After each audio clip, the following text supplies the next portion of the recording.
naging sugar mommy ka na ba? Oo po. Ivana Alawi naging sugar mommy. Kanino kaya? At marami pa siyang ibinahaging personal na bagay na kahit sa sarili niyang vlog ay hindi niya pa na-share. Sabay-sabay natin alamin ang kabuuan. Ngunit bago ang lahat, kung hindi ka pa nakakapag-subscribe sa ating channel, ay mag-subscribe ka na at huwag mag-skip ng video para wala kang ma-miss na impormasyon.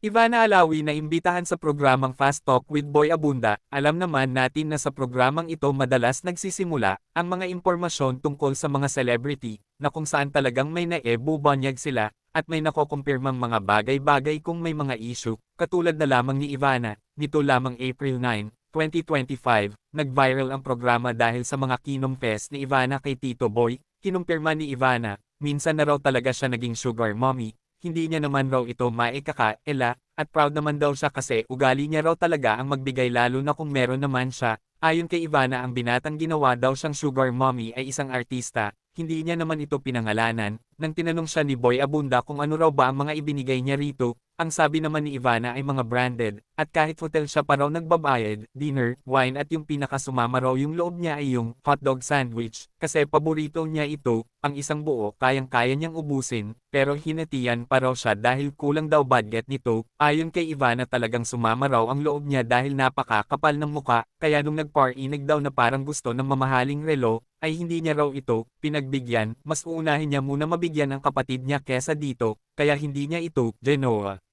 At meron pa daw isa, yung mas nauna pa daw hindi artista at hindi rin naman daw naging sila, ay more on pagkain naman daw ang nililibre niya dito, panggas, pera na allowance, pero hindi naman daw monthly, mga every 3 months daw ganun, kaya naman daw siya nagbibigay kasi nakokonsensya siya na baka maputulan ito ng kuryente o kung ano pa. Nabanggit pa nga ni Ivana, hindi naman daw kagwapuhan pero ang kapal ng muka.